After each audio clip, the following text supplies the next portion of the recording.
தரும் நல் மருந்தே என் இயேசுவே, என் இயேசுவே.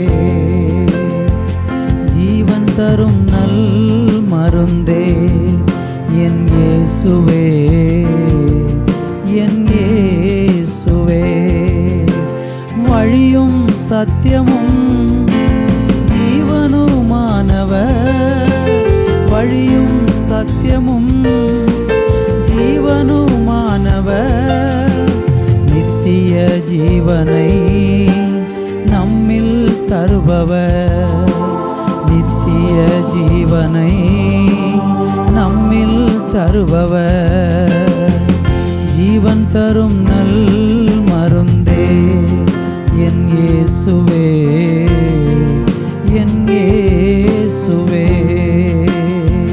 ஜீவன் தரும் நல் மருந்தே என் இயேசுவே, என் இயேசுவே.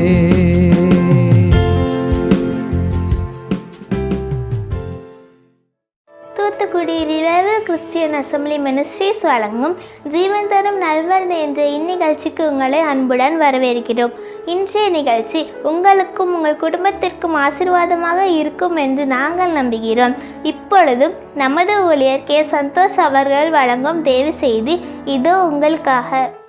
கிறிஸ்துவுக்குள் பிரியமான என் அன்பு தேவனுடைய பிள்ளைகளே, கர்த்தராகிய இயேசு கிறிஸ்துவின் விலையேறப்பெற்ற நாமத்தினாலே ஜீவன் தரும் நல்மருந்து என்கிற இந்த விசேஷித்த நிகழ்ச்சிக்கு உங்களை நான் வாழ்த்தி வரவேற்கிறேன். இந்த நாளிலே நாம் தேவனுடைய வார்த்தையை தியானிக்கும்படியாக ஜெபத்தோடு இன்றைக்கு கர்த்தருடைய வார்த்தையை நாம் தியானிக்க போகிறோம். இன்றைக்கு நாம் சிந்திக்கும்படியாக லூக்கா எழுதின சுவிசேஷம் 19ஆம் அதிகாரம் அதனுடைய 10வது வசனத்தை நான் உங்களுக்காக வாசித்து தேவன் இன்றைக்கு நம்மோடு கூட என்ன பேசப் போகிறார் என்பதை நாம் தியானிக்க போகிறோம். இழந்து போனதை தேடவும் ரட்சிக்கவுமே மனுஷகுமாரன் வந்திருக்கிறார் என்றார்.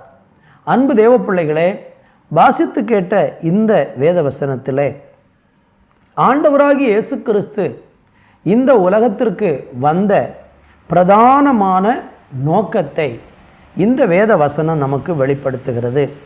என்ன சொல்லப்பட்டிருக்கிறது? இழந்து போனதை தேடவும் ரட்சிக்கவுமே மனுஷகுமாரன் வந்திருக்கிறார் என்று சொல்லப்பட்டிருக்கிறது.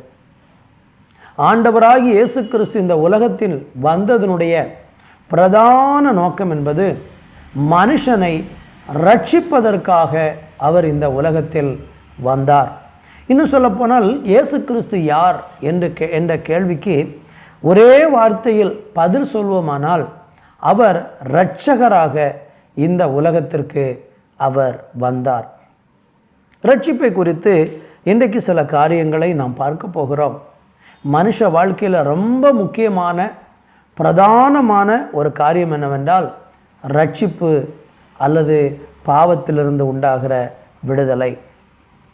மத்தேயு எழுதின சுவிசேஷத்தில் 1ஆம் அதிகாரம் 21வது வசனத்தை நீங்கள் வாசித்து பார்த்தால் அங்கு வேதம் ஆண்டவராகிய இயேசுவை குறித்து சொல்லப்படுகிற இன்னொரு வார்த்தையை நம்ம பார்க்க முடிகிறது.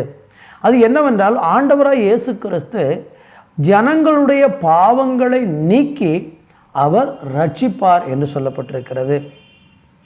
ரட்சிப்பு என்று சொன்னால் அதனுடைய உண்மையான அர்த்தம் பாவங்களிலிருந்து நமக்கு உண்டாகிற விடுதலை. அதைத்தான் நாம் அங்கே மத்தேயு 1:21 பார்க்கிறோம். பாவங்களை நீக்கி ரட்சிப்பார். ஒரு மனிதன் ரட்சிக்கப்படுகிறான் என்று சொன்னால் அவனுடைய பாவம் அவனுக்கு மன்னிக்கப்படுகிறது அல்லது மன்னிக்கப்பட வேண்டும். பாவங்கள் யாருக்கெல்லாம் நீக்கப்பட்டிருக்கிறதோ அந்த மனிதன்தான் ரட்சிக்கப்பட்ட மனிதன் என்று வேதம் சொல்லுகிறது. இன்றைக்கு உலகத்தில் இருக்கிற மக்களை 2ஆக பிரிக்கலாம். ஒன்று ரட்சிக்கப்பட்ட ஒரு கூட்டம் மக்கள், இன்னொரு கூட்டம் ரட்சிக்கப்படாத மக்கள். உலகத்தில் அதிகமான மக்களும் ரட்சிக்கப்படாமலே இருக்கிறார்கள் என்று சொன்னால் பாவங்களிலிருந்து விடுதலை பெறாமலே அல்லது பாவ மன்னிப்பை பெறாமலே வாழ்ந்து கொண்டிருக்கிறார்கள். இந்த உலகத்திலே பாவ மன்னிப்பை பெறுவதற்கு ஒரே ஒரு வழிதான் இருக்கிறது. அநேகர் இன்றைக்கு பாவ மன்னிப்பை பெறுவதற்கு பல வழிகளை உலகத்தில் போதித்தாலும் ஒரு மனிதனுடைய பாவம் நீக்கப்படுவதற்கு, மன்னிக்கப்படுவதற்கு, அல்லது பாவத்திலிருந்து ஒரு மனிதனுக்கு விடுதலை கிடைப்பதற்கு உலகத்தில் ஒரே ஒரு வழிதான் இருக்கிறது. ஆண்டவராகிய இயேசு கிறிஸ்து மூலமாக கிடைக்கிற பாவ மன்னிப்பு. அதுதான் மத்தேயு 1:21 நம்ம பார்க்கிறோம். இன்னும் நீங்கள் மத்தேயு எழுதின சுவிசேஷத்தில் 18ஆம் அதிகாரம் 11வது வசனத்தை படித்து பார்த்தீங்கன்னா, அங்கே கெட்டுப்போனதை அவர் ரட்சிக்க வந்தார் என்று வேதம் சொல்லுகிறது. அந்த வேத வசனத்தை நான் உங்களுக்காய் வாசிக்கிறேன். மனுஷகுமாரன் கெட்டுப்போனதை ரட்சிக்க வந்தார். அன்பு தேவ பிள்ளைகளே, இங்கே நம்ம சொல்லப்பட்டிருக்கிற வசனத்தை கவனித்து பாருங்கள். அப்போ இயேசு கிறிஸ்து இந்த உலகத்தில் கெட்டுப்போனதை ரட்சிக்க வந்தார் என்று சொல்லப்பட்டிருக்கிறது. என்னது கெட்டுப்போனது? ஏதோ பொருள் கெட்டுப்போனது போல ஒருவேளை உங்களுக்கு தெரியலாம். என்ன கெட்டு போயிருக்கிறது? பைபிள் சொல்லுகிறது. ரோமருக்கு எழுதின நிருபத்தில் நீங்கள் வாசிக்கும் பொழுது 3ஆம் அதிகாரம் 12வது வசனம் இப்படியாக சொல்லுகிறது. எல்லாரும் வழி தப்பி ஏகமாய் கெட்டுப்போனார்கள், நன்மை செய்கிறவன் இல்லை, ஒருவனும் இல்லை. பார்த்தீர்களா? வேதவசனம் அழகாக சொல்லுகிறது. எல்லா மனிதனும் எல்லாரும் வழி தப்பி ஏகமாய் கெட்டு போனார்கள். அப்போ ஒரு கெட்டுப்போனதை ஆண்டவர் ரட்சிக்க வந்தார் என்று சொன்னால், மனிதர்கள் வழி தப்பி ஏகமாய் கெட்டு போனார்கள். அதே ரோமர்கள் நிருபம் 3ஆம் அதிகாரம் 23வது வசனம் சொல்லுகிறது, எல்லாரும் பாவம் செய்து தேவ மகிமை அற்றவர்கள் ஆகி. அப்படியானால் இந்த உலகம் முழுவதும் எல்லா மனிதனும் பாவம் செய்து கெட்டு போயிருக்கிறார்கள். அப்படி பாவம் செய்து கெட்டுப்போன அந்த மனிதனை ஆண்டவராகி இயேசு கிறிஸ்து ரட்சிக்க வந்தார் என்று நாம் மத்தேயு 18:11 பார்க்கிறோம். அப்படியானால் பாவம் செய்கிறது நிமித்தம் எல்லா மனிதனுடைய வாழ்க்கையும் கெட்டு போய்விடுகிறது. அந்த கெட்டுப்போன மனிதனை, அந்த கெட்டுப்போன சூழ்நிலையிலிருந்து அவனை ரட்சிப்பதற்காகத்தான் ஆண்டவராக இயேசு கிறிஸ்து வந்திருக்கிறார். இந்த செய்தியை கவனிக்கிற நீங்கள் பலவிதமான பாவத்தை செய்து அந்த பாவத்தினாலே நீங்கள் உங்கள் வாழ்க்கையே கெட்டு போயிட்டு, என் வாழ்க்கையே அழிஞ்சு போயிட்டு, இந்த பாவம் என் குடும்பத்தை சீரழிச்சிட்டு, இந்த பாவம் என் சரீரத்தை சீரழிச்சிட்டு, இந்த பாவம் என்னுடைய எதிர்காலத்தையே சூறையாடி போட்டதுன்னு சொல்லி அந்த பாவம் செய்தது நிமித்தம் ஒரு பாவ குற்ற உணர்வோடு இன்றைக்கி நீங்கள் வாழ்ந்து கொண்டிருக்கிறீங்கன்னா, உங்களை பாவத்தில் கெட்டுப்போன அந்த சூழ்நிலையிலிருந்து மீட்டு ரட்சிப்பதற்காகத்தான் ஆண்டவராகிய இயேசு கிறிஸ்து இந்த உலகத்தில் வந்தார். பாவத்தில் கெட்டுப்போன உங்களுக்கு இந்த நாட்களில் ரட்சிப்பு தேவை என்று வேதம் சொல்லுகிறது. அதில் இன்றைக்கு நீங்கள் கர்த்தராகிய இயேசுவை உங்கள் வாழ்க்கையில் ஏற்றுக்கொண்டு அவரை விசுவாசித்து அவருடைய பிள்ளை ஆகும்படி நீங்கள் இடம் கொடுத்தீங்கன்னா, கெட்டுப்போன உங்கள் வாழ்க்கையை ஆண்டவர் ரட்சித்து மீட்டு ஆசீர்வதிக்க அவர் வல்லவராக இருக்கிறார். இன்னும் மத்தேயு எழுதின சுவிசேஷத்தில் 10ஆம் அதிகாரம் 39வது வசனத்தை வாசிக்கும்போது, தன் ஜீவனை ரட்சிக்க விரும்புகிறவன் அதை இழந்து போவான் என்று சொல்லுகிறது. ஒருவேளை என்னுடைய வாழ்க்கை கெட்டு போய்விட்டது, அதனால் என் ஜீவனை நானே ரட்சிக்க முடியும், நானே தப்பித்து கொள்வேன், நானே பாவத்திலிருந்து விடுதலை ஆயிடுவேன், என்னுடைய சுய கட்டுப்பாடுனால, என்னுடைய சொந்த திறமையினால் நான் பாவத்தை விட்டு வெளியே வந்துடுவேன்னு நீங்கள் முயற்சி பண்ணினீங்கன்னா, வேதம் சொல்லுகிறது, தன் ஜீவனை ரட்சிக்க விரும்புகிறவன் அதை இழந்து போவான். நம்மளாகவே ரட்சிக்க முடியாது, உங்களை நீங்களே காப்பாற்ற முடியாது. சிலர் சொல்லுவாங்க தன்னம்பிக்கை இருந்தால் போதும் தப்பிச்சிடலாம், சிலர் சொல்லுவாங்க சொந்த பக்தி இருந்தால் போதும் தப்பித்து கொள்ளலாம், தான தர்மங்கள் செஞ்சால் போதும், என்ன பாவம் செஞ்சாலும் சில நல்ல கிரியைகள் செஞ்சதுனால நம்ம தப்பித்து கொள்ளலாம் என்று சிலர் சொல்லுவாங்க. ஒருபோதும் மனிதன் தன்னைத்தானே ரட்சிக்க முடியாது. நீங்கள் உங்களை ரட்சிக்கவே முடியாது. உங்களுக்கு ஒரு இரட்சகர் தேவை, நம்மளை ரட்சிக்கிற ஒருவர் தேவை.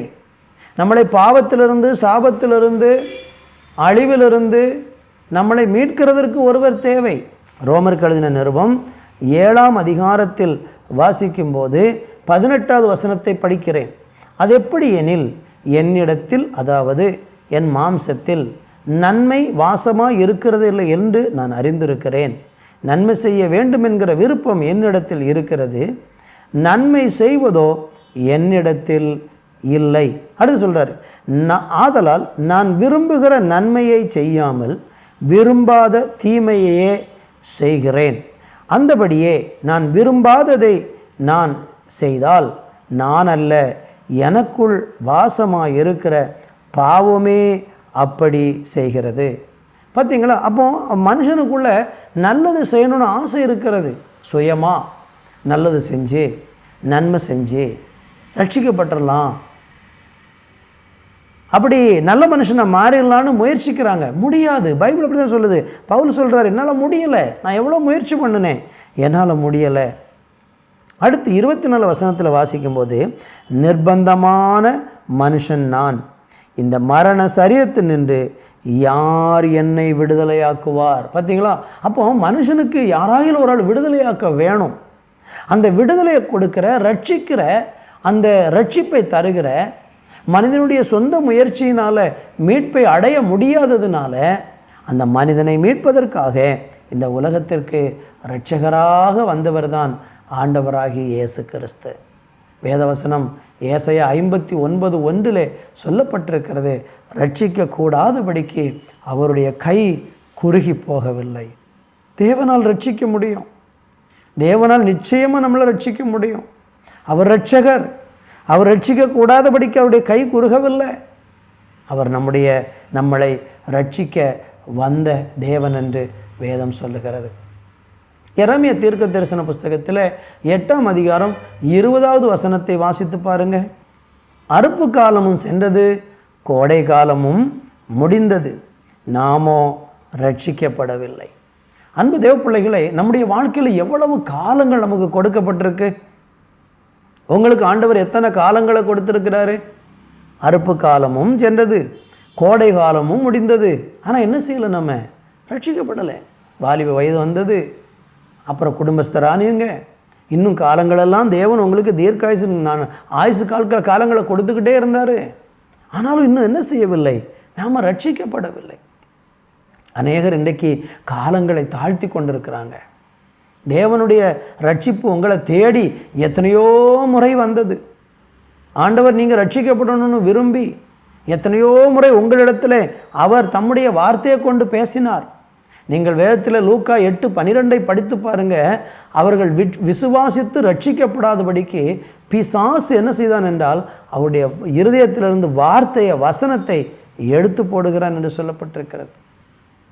சுவிசேஷம் எத்தனையோ முறை உங்களுக்கு நேராக வந்தது. நீங்கள் ரட்சிக்கப்படணும், நீங்கள் ஆண்டுடைய பிள்ளையாகணும், பாவத்திலிருந்து மீண்டு ரட்சிக்கப்பட்டு பரலோக தேவனுக்கு சொந்த பிள்ளையாக மாறணும், நரகத்திலிருந்து அழிவிலிருந்து நீங்கள் மீட்பை பெற்றுக்கொள்ளணும்னு சொல்லி தேவனுடைய சுவிசேஷம் எத்தனையோ முறை உங்களுக்கு நேராக வந்தது. ஆனால் எத்தனையோ காலங்களையும் நேரங்களையும் நீங்கள் வீணாக்கி நீங்கள் ரட்சிக்கப்படுவதற்கு உங்கள் இருதயத்தை திறந்து கொடுக்காம உங்கள் இருதயத்தை நீங்கள் கடினமாக்கி கொண்டே போகிறீர்கள். தேவனுடைய வசனம் உங்களுக்கு விதைக்கப்பட்ட போது அது வழியருகே விதைக்கப்பட்ட விதை போல அந்த வசனத்தை ஏற்றுக்கொள்ளாமல் அதை புறக்கணித்து தள்ளுனீங்க. சுவிசேஷம் கைப்பிரதிகள் மூலம் உங்களுக்கு அறிவிக்கப்பட்டது, தொலைக்காட்சியின் மூலமாய் அறிவிக்கப்பட்டது, இன்னும் சில நண்பர்கள் மூலமாய் சுவிசேஷமாக உங்களுக்கு சொல்லப்பட்டது. இன்னும் நீங்கள் சுவிசேஷ வார்த்தையை ஏதோ ஒரு விதத்தில் கேட்டீங்க. ஆனாலும் நீங்கள் எல்லாம் கேட்டீங்க, ரட்சிக்கப்படுறதுக்கு இடம் கொடுக்கலை, காலங்களை தாழ்த்தி கொண்டிருக்கிறீங்க. அன்பு தேவ பிள்ளைகளே, நீங்கள் ரட்சிக்கப்படுவதற்கு இன்றைக்குத்தான் ரட்சணிய நாள், இன்றைக்குத்தான் அனுக்கிரக காலம்.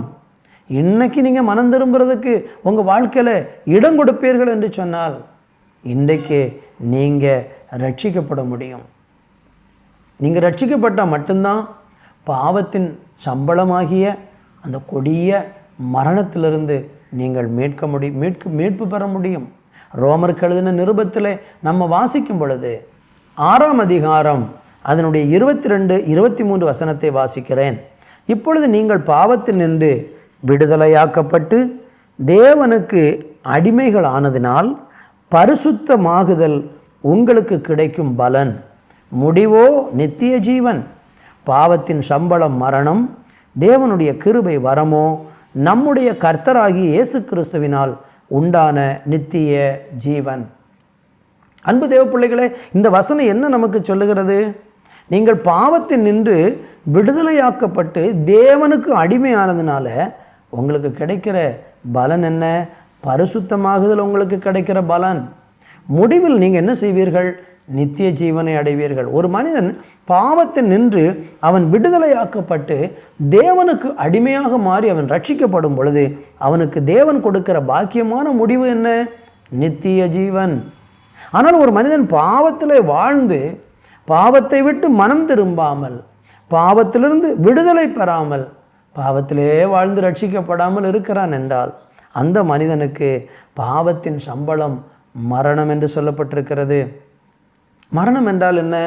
அது அழிவை குறிக்கிறது, அது நரகத்தை குறிக்கிறது, அது நித்திய காலமாக என்றென்றேக்கும் வேதனைப்பட்டு கொண்டு வேதனை அனுபவித்து கொண்டு அவன் பற்கடிப்பிலும் வேதனையிலும் துடிக்கிறதான ஒரு சூழ்நிலையை குறிக்கிறது.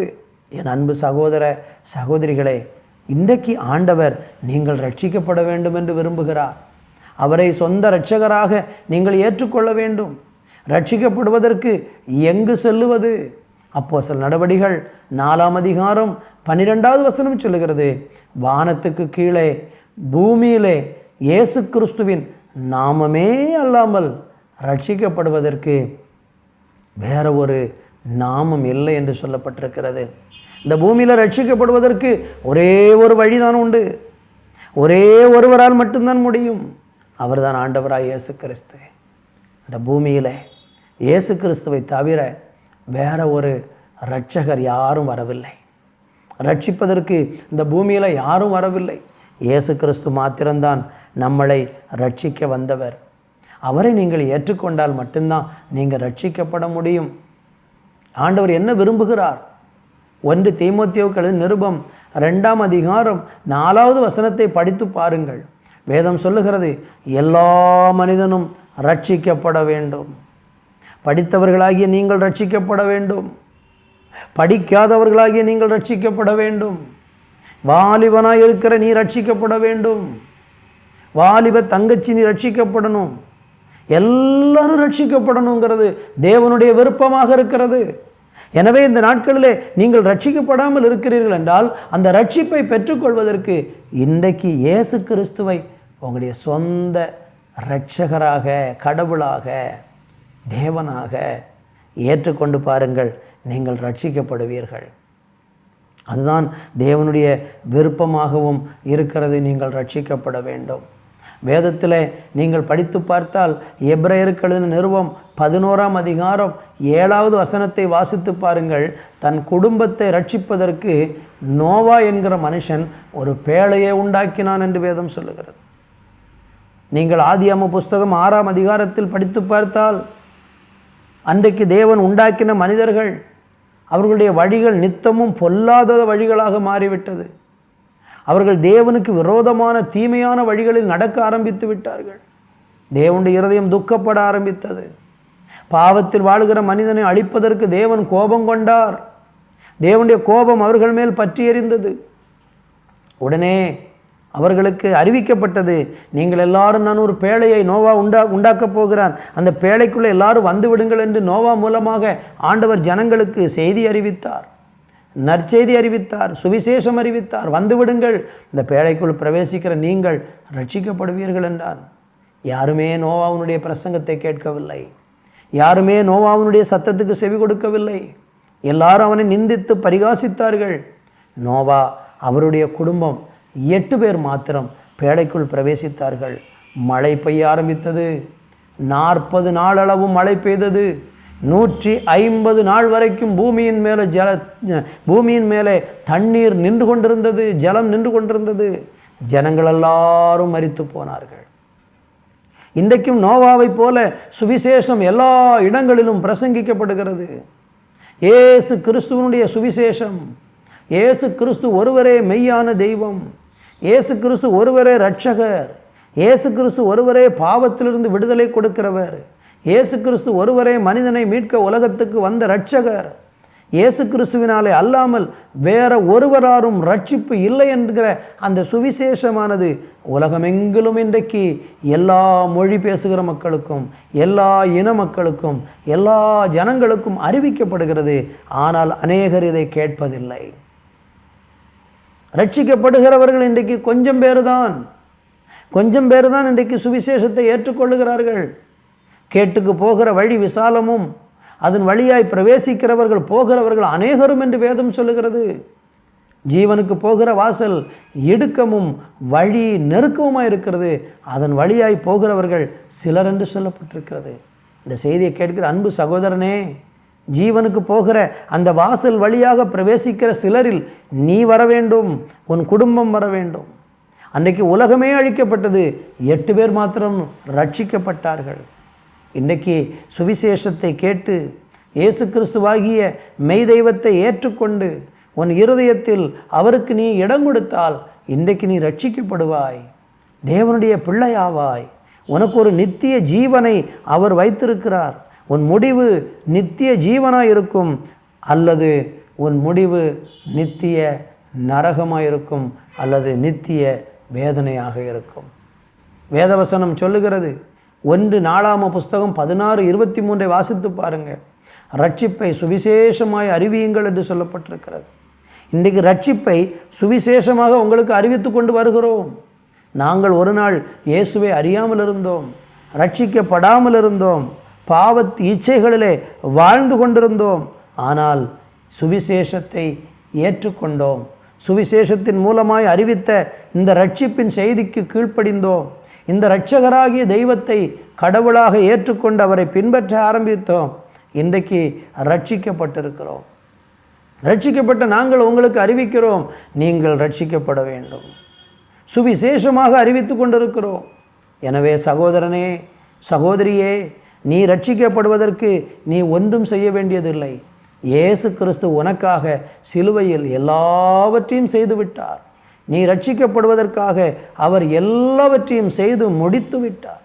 நீ இன்றைக்கு ரட்சிக்கப்பட ஆண்டவர் உன்னை அன்போடு கூட அழைக்கிறார். அவர் இன்றைக்கு நீ வர ஆயத்தமாக இருக்கிறாயா? நீ விசுவாசித்தால் இன்றைக்கு ரட்சிக்கப்படுவாய். ஒருவேளை கேட்கலாம், ஐயா நான் ரட்சிக்கப்படுவதற்கு என்ன செய்ய வேண்டும்? நான் உனக்கு ஒரு வேதவசனத்தை உங்களுக்காக வாசிக்கிறேன். ரோமருக்கு எழுதின நிருபம் அதனுடைய 10ஆம் அதிகாரம் 9வது வசனம் இப்படியாக சொல்லுகிறது, என்னவென்றால் கர்த்தராகிய இயேசு கிறிஸ்துவை நீ உன் வாயினாலே அறிக்கையிட்டு தேவன் அவரை மரித்தோரிலிருந்து எழுப்பினார் என்று உன் இருதயத்திலே விசுவாசித்தால் ரட்சிக்கப்படுவாய். ரட்சிக்கப்படுவதற்கு ஆண்டவர் ஒரு எளிமையான வழியை வைத்திருக்கிறார். அது என்ன வழி தெரியுமா? உன் இருதயத்தில் நீ ஆண்டவராகி இயேசு கிறிஸ்து எனக்காக மரித்து அடக்கம் பண்ணப்பட்டு உயிர்த்தெழுந்தார், இயேசு என் பாவங்களுக்காக மரித்தார் என்று நீ இருதயத்தில் விசுவாசித்தாலே போதும், உனக்கு ரட்சிப்பு உண்டாகும் என்று வேதம் சொல்லுகிறது. அதான் சொல்லப்பட்டிருக்கிறது. உன் வாயினால் நீ அவரை அறிக்கை செய்யணும். இயேசு எனக்காக மரித்தார், இயேசு எனக்காக அடக்கம் பண்ணப்பட்டார், இயேசு எனக்காக உயிர்த்தெழுந்தார் என்று நீ உன் வாயினாலே அறிக்கை செய்ய வேண்டும். அப்படி நீ அறிக்கை செய்யும்போது நீ ரட்சிக்கப்படுவாய், உனக்கு ரட்சிப்பு உண்டாகிவிடும். உன் வாயினால் இன்றைக்கு இயேசுவை அறிக்கையிட நீ முன் வருவாயா? இன்றைக்கு உன் இருதயத்தில் இயேசுவை விசுவாசிப்பதற்கு நீ முன் வருவாயா? அப்படி அறிக்கை செய்து விசுவாசிப்பதற்கு நீ முன் வருவாய் என்று சொன்னால் இன்றைக்கு உனக்கு ரட்சிப்பு உண்டாகும். இன்றைக்கு நீ பாவ மன்னிப்பை பெற்றுக்கொள்ளுவாய். அப்படி நீ விசுவாசித்து அவரை ஏற்றுக்கொள்ளும் போது, அவரை நீ ஏற்றுக்கொண்டு ரட்சிக்கப்படும் போது அந்த ரட்சிப்பு உனக்குள்ளே நித்திய ஜீவனை உனக்கு கொண்டு வருகிறது. கர்த்தருக்கு மகிமை உண்டாகட்டும். அந்த ஒருவேளை அந்த ரட்சிப்பு எப்படி நான் பெற்றிருக்கிறேன் என்று உனக்கு எப்படி தெரியும்? நீங்கள் கேட்கலாம், ஐயா நான் ரட்சிக்கப்பட்டிருக்கிறேனா, ரட்சிக்கப்படலையே, படவில்லையா, எனக்கு இது எப்படி தெரியும்? நீங்கள் ஆண்டவரை ஏற்றுக்கொண்டு ரட்சிக்கப்பட்டிருக்கிறீங்கன்னா உங்கள் இருதயத்துக்குள் ஒரு ரட்சிப்பின் சந்தோஷம் என்பது உங்களுக்குள் முதலாவது வரும். அதான் அதுக்கு அடையாளம். நீங்கள் சங்கீதம் 51:12 படித்து பார்த்தீங்கன்னா ரட்சண்யத்தின் சந்தோஷம் என்று சொல்லப்பட்டிருக்கிறது. ஒரு மனிதன் கர்த்தராகிய இயேசுவை விசுவாசித்து அவன் ரட்சிக்கப்பட்டிருக்கிறான் என்றால் அவனுக்குள்ளே இரட்சண்யத்தின் சந்தோஷம் உண்டாகும், ரட்சிப்பின் சந்தோஷம் உண்டாகும். உலகத்தில் கிடைக்கிற எல்லா சந்தோஷத்தை விட ரட்சிக்கப்படும் போது கிடைக்கிற சந்தோஷம்தான் ரொம்ப நிறைவான சந்தோஷம். அந்த சந்தோஷத்தை இந்த உலகத்தில் யாருமே எடுத்து போட முடியாது. பாடுகள் வரலாம், நிந்தைகள் வரலாம், நெருக்கங்கள் வரலாம், வியாதிகள் வரலாம், ஏன் மரணம் கூட சம்பவித்தாலும் அந்த அன்பிலிருந்து அந்த சந்தோஷத்திலிருந்து யாருமே நம்மளை பறித்து விட முடியாது. ஒரு மனிதனாலும் அந்த சந்தோஷத்தை கெடுக்க முடியாது. அந்த அளவுக்கு அந்த ரட்சிப்பின் சந்தோஷம் ஆழமான ஒரு சந்தோஷம். அந்த சந்தோஷத்தை நீங்கள் பெற்றுக்கொள்ளணும், நீங்கள் ரட்சிக்கப்படணும், நீங்கள் தேவனை அறியணும். இந்த இரட்சகரை நீங்கள் இன்றைக்கு ஏற்றுக்கொள்ளும்படியாய் உங்கள் இருதயத்தை இயேசுவுக்கு திறந்து கொடுப்பீங்களா? உங்களுக்காக நான் ஜெபிக்க விரும்புகிறேன். நல்ல தகப்பனே, ரட்சிக்கப்படாதபடிக்கு யாரெல்லாம் இந்த சத்தியத்தை கேட்டுக்கொண்டிருக்கிறார்களோ, தொலைக்காட்சியில் பார்த்து கொண்டிருக்கிறார்களோ, அவர்களுடைய இருதயத்திற்குள் இன்றைக்கு ஒரு ரட்சிப்பு உண்டாகட்டும். பாவத்தின் பிடியில் அகப்பட்டு விடுதலைக்காக ஏங்கி தவிக்கிற பிள்ளைகள் இன்றைக்கு உங்கள் நாமத்தினாலே ரட்சிக்கப்பட்டு விடுதலையை பெற்றுக்கொள்வார்களாக என்று கர்த்தருடைய நாமத்தில் உம்முடைய பிள்ளைகளை ஆசீர்வதித்து ஜெபிக்கிறேன். நீங்கள் அப்படி செய்யுங்க.